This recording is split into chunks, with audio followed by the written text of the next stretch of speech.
All right, it's time. Thank you for everybody who has decided to join me today to talk about the CPA exam.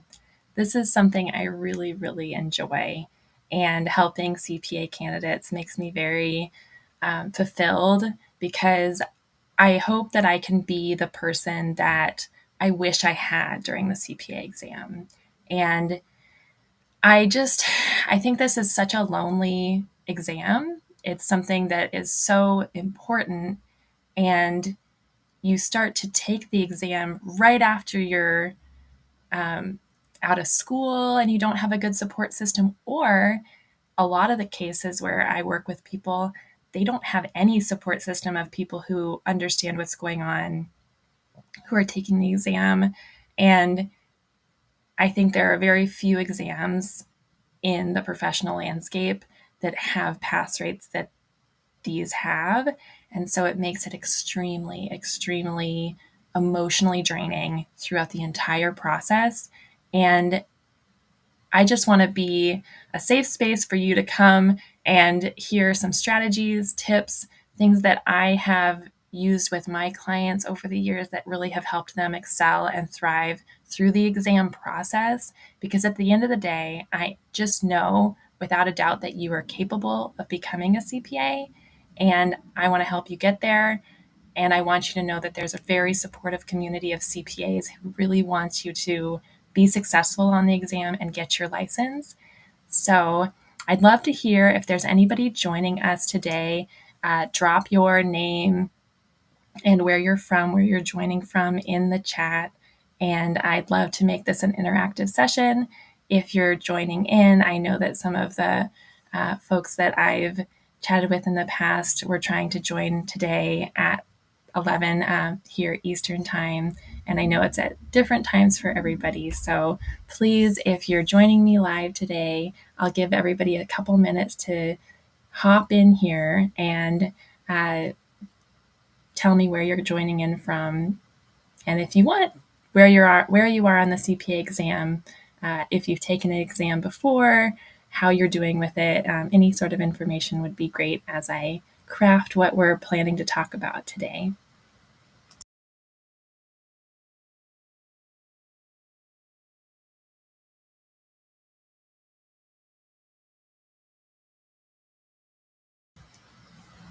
Hi, Deanna. Thank you so much for joining us. It looks like I have this live both on LinkedIn and on YouTube. So some folks are joining in on LinkedIn and others on YouTube. And so as you're typing, I'll kind of get into a chat I like to have with folks about my journey and things that I learned along the way. One of the biggest things about the CPA exam is that a non-passing score is failure. And I have been through that feeling.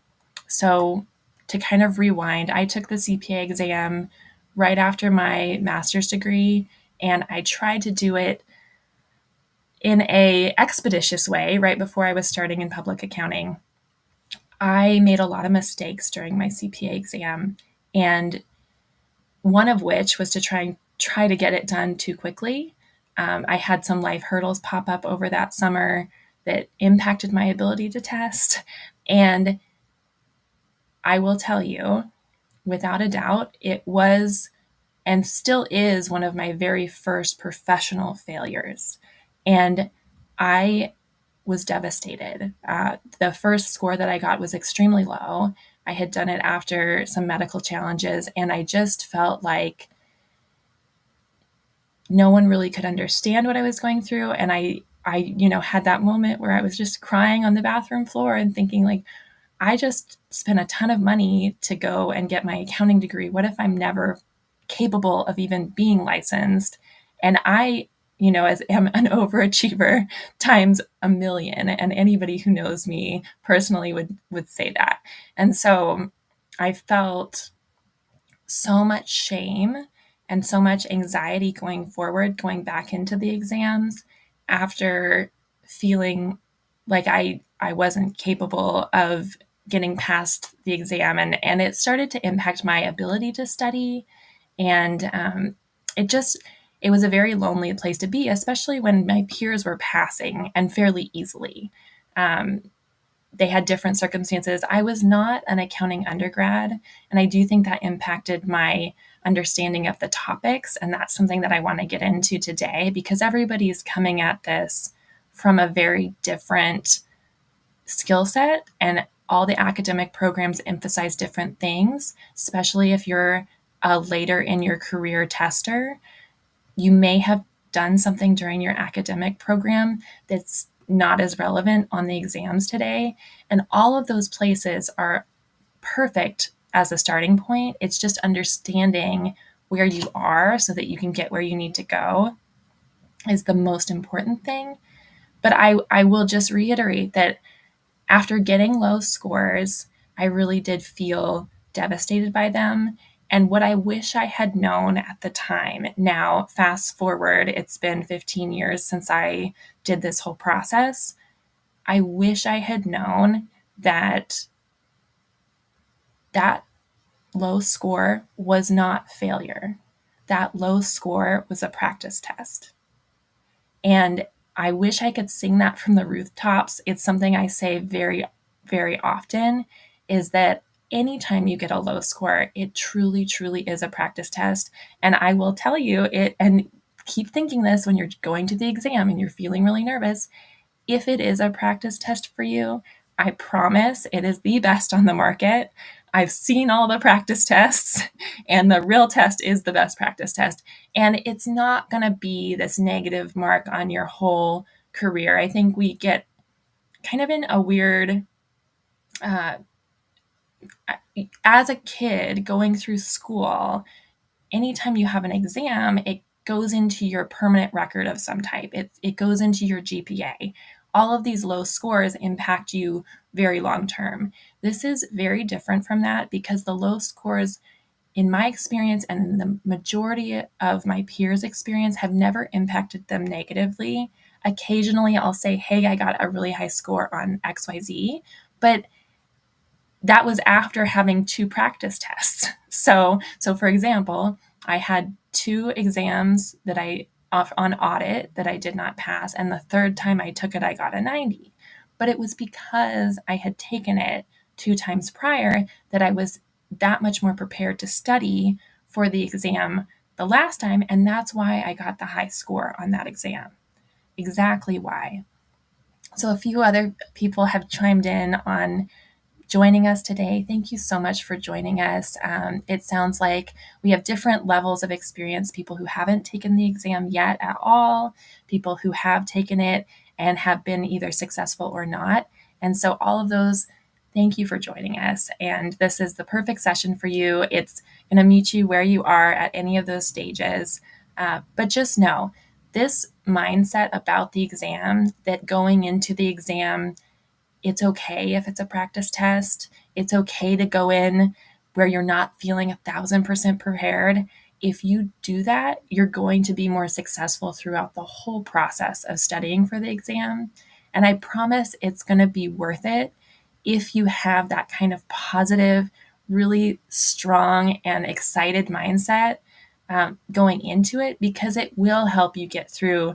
I had a 74. It will help you get through those 74s and lower, and go on to become a CPA and think, that really did build skills that you might not have had, right? I didn't really have that skill set of bouncing back after something, to me, was very, very devastating.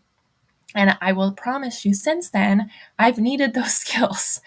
Those are very important skills to develop. And if this is the way to develop them, so be it. But with that, I do want to address something that I find very common. And it's part of the general consensus of people who take standardized tests, not just the CPA exam, any test. I've also taken the CMA exam. Most tests preach that quantity is the best way to get through them. Drilling multiple choice questions is something that people find very valuable in their exam process. People who pass the exam easily will say they did thousands of multiple choice questions, and that's what prepared them for the exam. I caution you, and that is not my preferred way to support people, and especially if you have failed in the past on the exam. And the challenge I find is that multiple choice questions help support understanding if you already know the topics and you understand them well. And it's a hard situation because released multiple choice questions, especially on the CPA exam, that get included to all of the test banks in all the different review course providers, there are two ways those questions get generated or created or included. One is that the AICPA, the people who create the exam, release them. And they've been releasing them for decades. And so all of those get compiled and updated, and they're included in these test banks. The exam releases the same questions to every review course provider.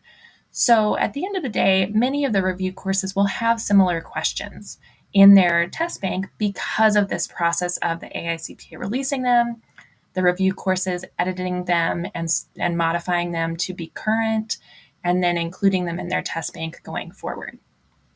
The other place that CPA exam questions in multiple choice drill banks, test banks that you can buy on the market, the other place those come from are author constructed questions.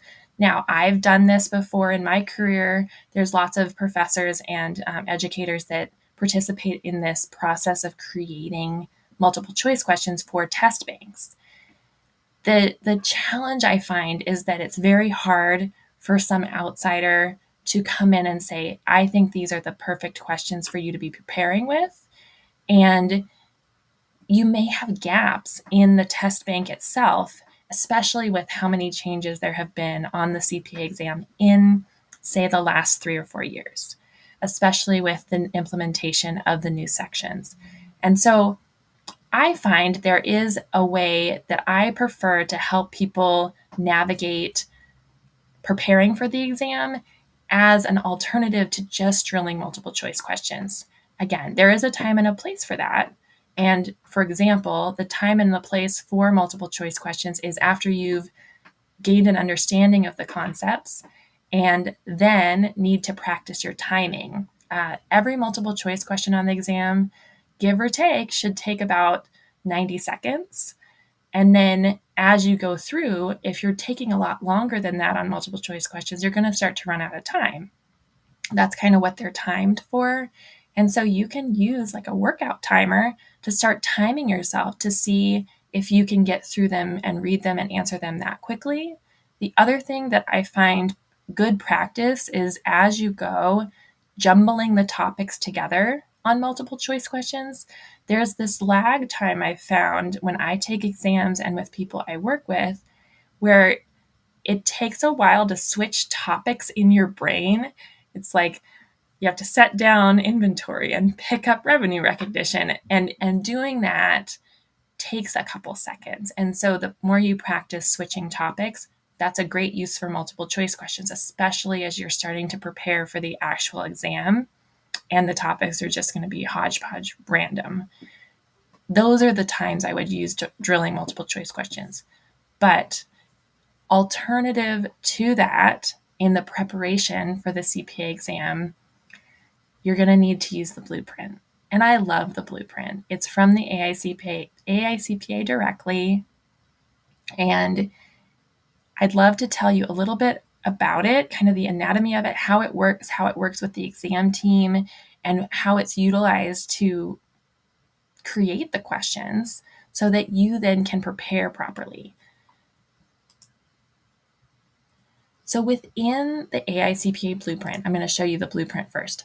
So there is going to be the topic areas along the left, And then on the right side, there's a representative task. And if you've studied for the exam already, this will be very familiar to you. Some review courses include it in their materials and map to it. Others, it's not as integrated. But I will say this should be your primary study aid. And you should print this out at the beginning of the exam and read it. I want you to read the whole thing. I know it's boring. Put on some good music, read it. And this is going to be your primary study aid, regardless of review course. Again, some of them include it, some of them don't. But this understanding and knowing this is going to be so important. Why? The CPA exam team, the people who develop the exam, use this to categorize all of the questions, to make sure that they're balancing the exam on topic areas properly, and everything that is on the exam will map to one of these representative tasks. That's how it's done. And every time they make an update, they will make sure that the questions remap to the new blueprint. If there's an area eliminated, those questions all get pulled out based on the blueprint. This is so important. And as such, there's even more minute understanding that can help you prepare. And so let's dig into that a little bit. This is the different skill levels that the exam tests. And this is something that kind of goes back to the educator side that gets integrated into the development of the exam. But there are 4 skill levels that get integrated. And this comes from the exam team. They have told us that multiple choice questions will fit into these 2 categories. It'll be remembering and understanding and application-based representative tasks. And then task-based simulations will include the top 3. So evaluation, analysis, and application. Now, that's important because when you go back to the blueprint, you can now see where multiple choice question tasks are and where task-based simulation questions are. If you have had a practice test and you were struggling on task-based simulations, you're in luck because let me show you how to read this now. Okay, so if you know that task-based simulations typically fall into application, analysis, and evaluation, and especially analysis and evaluation, go through the blueprint and circle all of the ones that are at those higher levels. And then go through and say, do I understand this enough to answer a question that's fairly obscure on this topic? And you can do what I like to call the yes, no, maybe system. And so you have your blank copy of the blueprint and you go through and you handwrite, okay, read the task. Do I understand this task? Yes, no, or maybe. And this will help you identify your gaps and prioritize the topics that you need to go through so that you can find areas that maybe your review course might not be covering in as in depth that you need. You didn't learn it in college. There may be something that you're learning for the first time, but you can identify that based on this blueprint. And I promise you that will be key to understanding the topics more. The other thing I'll note on the blueprint itself, watch out for the verb at the beginning. And especially when you go into, remembering and understanding questions. So for example, this one is on the audit exam and it's related to SOC 1 and SOC 2 engagements. These were engagements that I did in public accounting. And the representative task is saying, understand the differences between the 2. And then it goes on to say, identify and document the purpose of the significance of the entity's use of service organizations and the impact of using a SOC 1 Type 2 report in an audit of an entity's financial statement. Now, understand, identify. Okay, this is an application-based task, the second one that I read. Identify. So if you get a multiple choice question and it's talking about a Type 2 SOC report, and how it is related to a financial statement audit, okay, that's that task. All right, so I was just reading some of the comments here. All right, so that being said, that is how I would use the blueprint. It is agnostic of any review course. This is something I would do regardless of your review course. And then I organize my notes based on the blueprint. You will have so much better luck understanding the topics that are actually being tested by utilizing the tool that the exam uses to write the questions, and then going from there, supplement with any review course. If you start to struggle in an area, you can supplement with additional resources. You can go to ChatGPT, you can go to Google, you can go to textbooks from your college days. There are so many resources then you can use to supplement, but that will help you kind of get your arms around this thing. The exams feel very massive until you look at the blueprint. They really have tried to boil it down to the most important things on the CPA. And that was very, very intentional. And if you watch the process of creating the exam, you'll see that intentionality. But it is made for someone who is 1 to 2 years into their career. It's not trying to trick you. They've said so many times to me in educator sessions that they're really trying to make it as straightforward as possible. No tricky quick questions mixed in there, and they don't want that, and they're trying to support the test taker in just understanding these concepts well enough to protect the public interest. So, all right. So now I'll kind of transition into what now, and take some time for some questions. So I am available for one-on-one guidance. I know that there is, it's hard to come to a webinar and have it be kind of generic advice and it's not tailored to your situation. So I do offer one-on-one conversations via telephone. Because of that, they're only available to folks located in the US at this time. But feel free to look at those and we can set up a time to talk more about your personal situation, strategies you might want to take to get through the exam quickly and easily, so it fits into your life. This year is the perfect year to take the exam. There are very quick turnarounds between testing and score release, which is beautiful. I really am excited about that because that causes a lot of extra stress for people. But please drop any questions that you have for me while we're live here on the comments, and I'm happy to answer those now. Let's come through with a few people that have joined us today.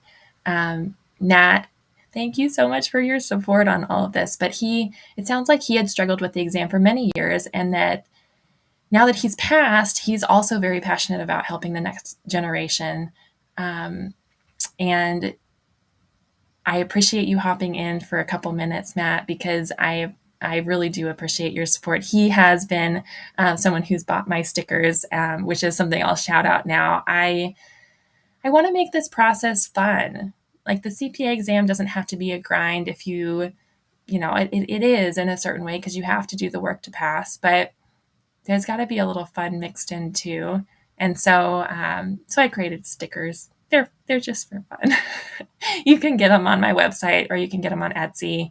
But Matt had gotten a few of those from me. So the Downtown CPA, if you don't follow him, please do, because he has some really great insight into the profession as well.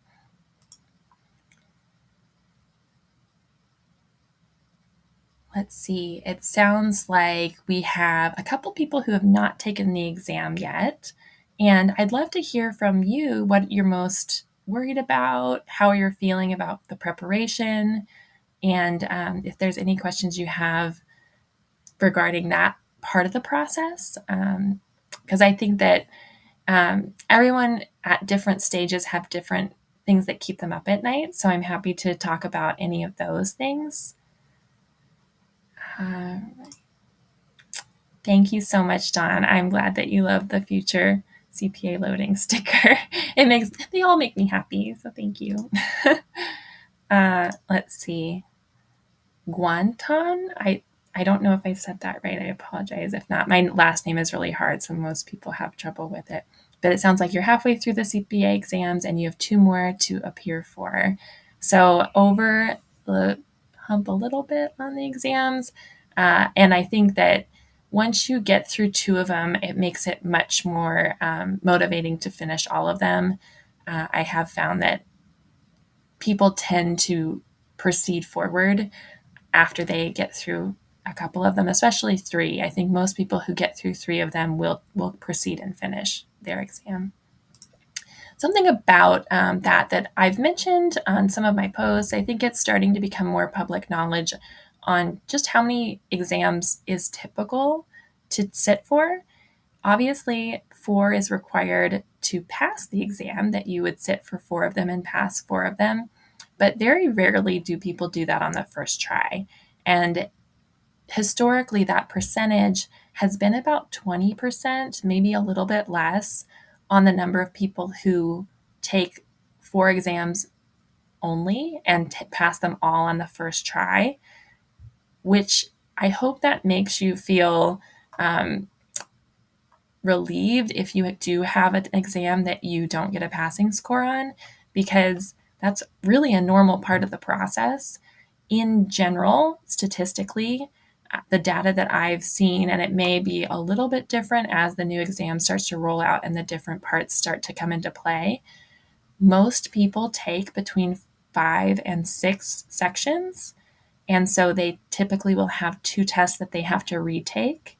And that's how it shook out for me. I took reg twice and I took audit 3 times. So to get my passing scores. So that's pretty normal for people, especially when you're not used to taking a prometric standardized test. There's a lot of, jitters to get out on that first one. And so I try not to have people put as much pressure on themselves on that first exam. It's okay. And if you do pass, that's fabulous. And you can move on to the next section.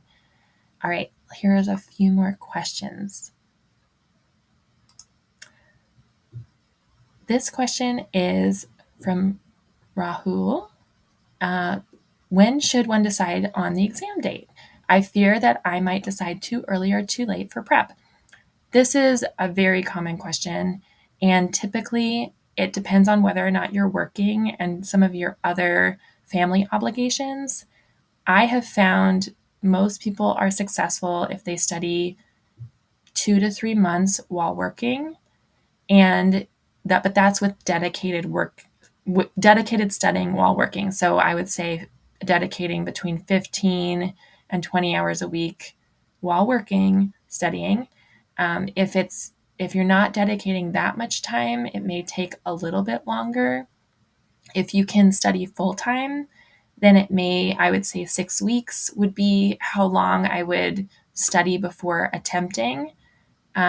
Because I find that attempting an exam and seeing where you're at, especially if you're studying full time, is helpful. The more quick score releases this year will help in that process if you're studying full time. I know from personal experience, after I got my 74, we were having score holds as well. I wanted to get in as soon as possible to go in and try again. So the general rule, especially on FAR and some of the bigger exams, I would say 2 to 3 months is kind of the sweet spot. If you study for 6 months or more on the same topic, it's going to start to get stale. So I find that studying for much longer than that without going and attempting the exam isn't as helpful. But do know that some of this is dependent on your personal, if you know yourself and you know that a low score is going to make you feel horrible, or you have expectations of others that are influencing you, then maybe study for a little longer. That's fine too. But my personality is such that, especially when I was taking CMA and some of the other ones, it's like, I'm going to go in as quickly as possible and see how I do, so I can truly get a gauge of what the actual exam looks like and how well I'm going to perform on it.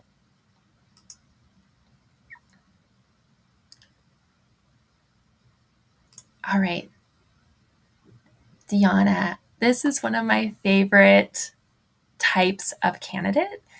So she has shifted careers, and I'm one of the first people to say that the accounting profession welcomes and wants career changers.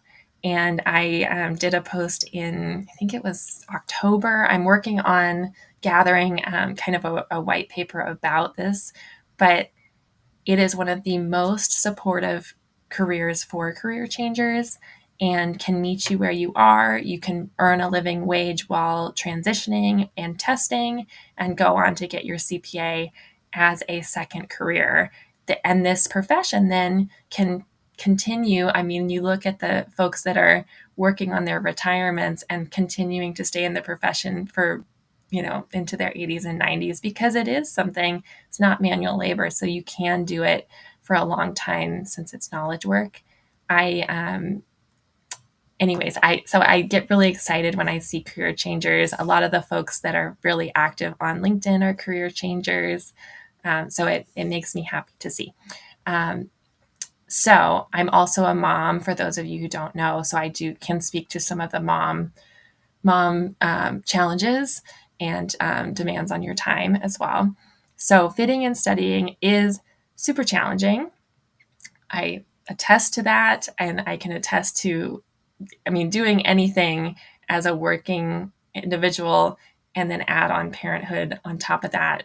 I just think there's a lot of priorities that have to get juggled on a day-to-day basis. And so considering how to space the exams and create a study schedule based on kind of this compressed study dynamic, I guess. Okay. Give yourself grace. You're going to have to build in a lot of flex time on studying. So in a given week, I would have some buffer days. So say my daughter is sick and I had to completely upend my schedule because of that. You're going to have some days in the preparation to account for that and kind of buffer for those unexpected hiccups to your study schedule and just not feel behind. I think that is probably the bigger challenge when you're building a schedule and then you kind of have something come up. It's this dreadful feeling of feeling behind. And so don't do that. You just adjust your schedule. Your schedule is a dynamic tool to get you to where you need to go. And you may have to put in a little bit more time here and there to flex and kind of build out the hours. But I have found in my own life, there's typically time before my daughter gets up, during the day, say lunchtime, and then after she goes to sleep, a little less right now since she is napping at school, but doesn't really need a nap, so she stays up a lot later. But those are kind of the pockets of time, and then typically you can maybe sneak away for a solid study day, one day of the weekend, and that's what I would suggest is pick. If you can do mornings and lunches, or you can do lunches and evenings, depending on your family's, wake cycle, I guess. I don't know how to better phrase that. I would pick one of those and try to do that at least 3 times a week, and then have one day a week that is your study day, which is, a weekend day where you have other people help with caregiving. And maybe those people are family members and maybe they're not, but that's typically how I would structure it so that you have the support to do it. I think that the making and building in time to do studying is probably one of the harder things. And I also think that Utilizing your time well is also a big challenge for people. I think that watching an exam prep video counts as studying, but not always the most valuable studying in the moment if you're exhausted and not paying attention.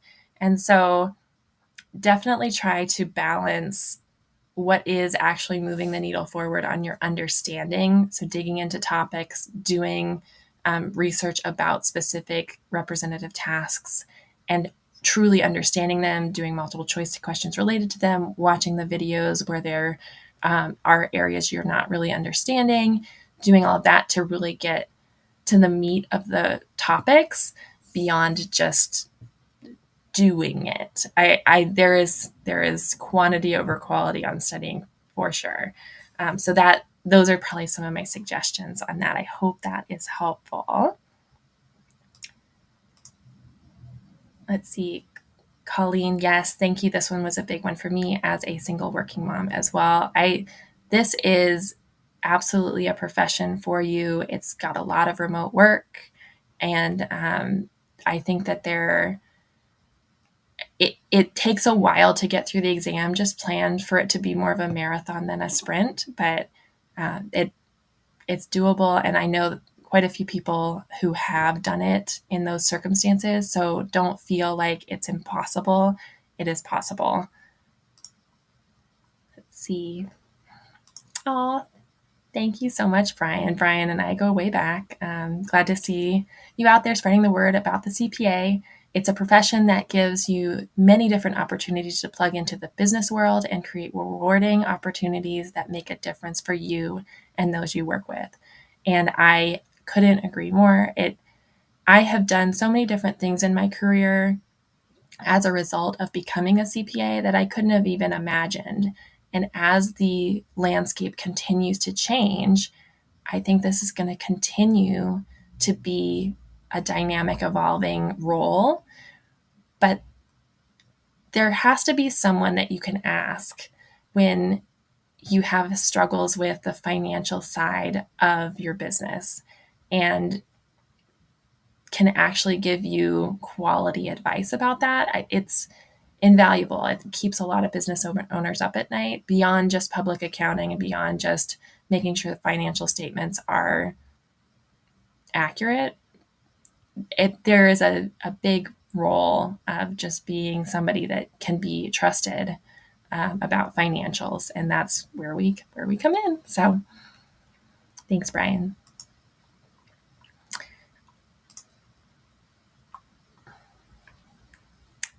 Dawn, hey, single working dad revisiting the idea of the CPA exam after 10 years. That's fabulous. I'm so excited for you now that the kids are a touch more grown, which I can appreciate. Great point building and flex into the study plan. So, not consistently being discouraged when life events get you off your study schedule, keeping it realistic. Let's see. Is incredibly effective to keep the morale strong. A lot of the exam is about mindset, and your mindset going into each exam, your mindset as you wait for your scores, your mindset about studying, it really does impact your ability to retain the information and just your morale throughout the whole process. I promise you that as you work towards getting your license, this will impact not only your earning potential in the short term, but your career opportunities long term. And people that I've seen get through this process have gone on to do really amazing things with their careers, starting out exactly where you are at the same point that you are. And so it is worth it. And I think there's a lot of people who will tell you that it's worth it, but it is hard. And so balancing the hard with the worth it, I do always recommend people write down why they're doing it when they get started. And that helps motivate you. You can revisit that piece of paper when you're feeling discouraged or you get a low score. Again, words matter. A low score is not a failing score. So notice that as I talk about these, that I tend to say low score, a non-passing score. I hope that you'll start using those words too when you communicate about where you are in your process. Let's see. Who else? Did I miss anything?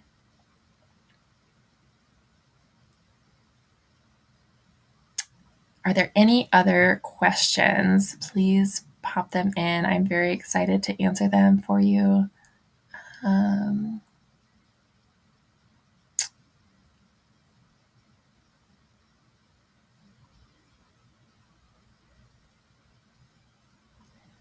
Oh, this is a valuable conversation that gets keyed in from Victor. Um, a lot of people take a pause during busy season, which I think is absolutely understandable and I support. So if you are in the process of studying, it is okay to take a pause during busy season and just put everything on hold during that time when you know that you're just going to need sleep over studying and it's going to be really stressful for you to try to have it on top. The studying that you do during that period of time likely won't be very effective anyway. And so I don't think it's a bad idea to take a pause while busy season is happening. I think that that is more than reasonable. All right, let's see. Well, thank you for everyone who has joined me today. There's one more topic that I wanted to share about on just what score indicates what and how to kind of proceed forward. Your score can help you dissect where you are on the exam. When I say it's a practice test, it actually gives you feedback on where you are and what you need to study next. So when I get someone who has a low 70 score, which is one of the more common scores, a low 70 score is a mismatch between the topics that you studied and the topics that you got on the exam. Typically, for people retesting after a low 70, 71, 72, 73, 74, I say refresh for a couple weeks, maybe 2 weeks, and go back in and try to get a different test. You don't have a huge understanding gap in the topics themselves. There's just a little mismatch on the exam day, what topics you got, what was scored. Some questions that were tested were not included in your score because they're pre-test questions. That's something that gets included in every exam so that they can keep the validity of the questions. You might have just had a bad test match, and I can say that because from my 74 to my 90 on audit, I didn't actually study that much more. I refreshed, but the understanding and the concepts that I had already previously studied, I didn't actually learn anything different between the 74 and the 90. So it was a bad test. It didn't match my skill set. So that's my suggestion. If you're in that category where your score is in that range, if you're lower than that, so say you are 40s, 50s, and maybe 60s, you are missing a crucial piece of understanding. On the CPA exam, every answer choice is some point in the calculation, and maybe an error is made and they'll use it as an answer choice, if that makes sense. So say there's 3 or 4 steps to a calculation. At every step, the error that could be made is an answer choice. And so when I see scores in that range, it's probably something that you either don't understand fully or you're missing and getting caught up on one of these hiccups that happen in the calculation. And you might not even know because your understanding of the topic is just not at a level where you could identify, oh, I missed a step in this calculation. And so that's probably what I would suggest. Okay, you're missing some key understanding if you're getting in those ranges. And that's when you come back to the AICPA Blueprint and you do my yes, no, maybe, and you start to figure out, okay, where are my gaps? if you never learned some of these topics in an academic program and you're not really getting them in your review course, it's time to supplement. And that's where you can find, okay, I'm at a 50 and I need to get to a 75. That's how you figure out how to do that, beyond just starting over with your review course. Let's see. All right, let's see.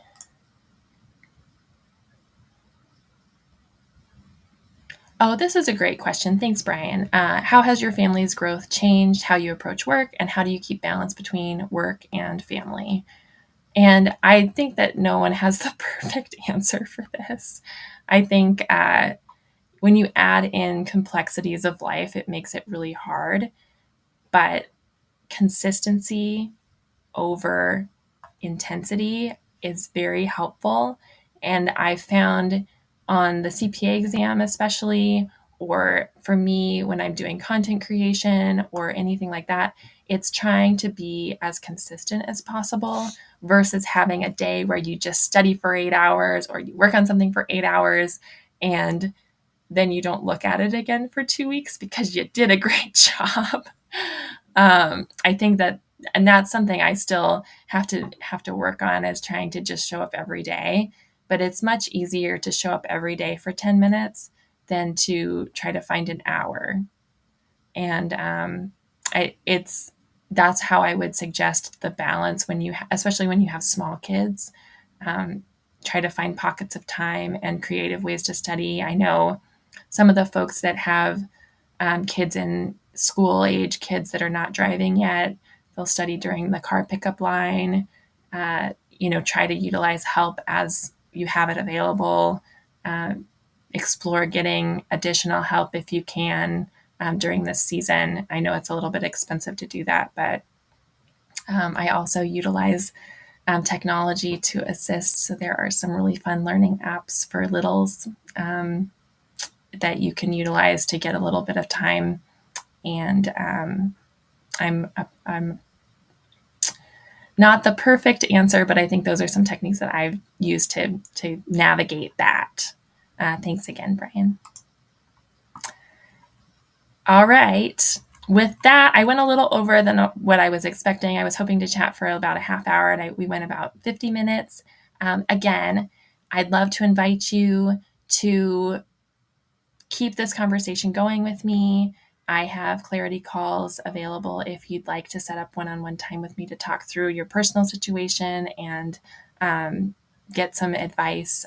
But if not, you're welcome to buy some stickers and put them on your notebook or your laptop or your water bottle, and just smile, thinking that, I can do this. This is going to be okay. And it's really going to change my life if I push through this chapter. And again, thank you for joining me today. I hope to have some of these again. And if you have further questions, don't hesitate to use my Ask Megan feature on my website. I create content for LinkedIn and all over. So if you have questions, you want me to answer something in my newsletter or on a video on LinkedIn, just send them my way. I'm happy to. All right. Thank you again. Take care, everybody.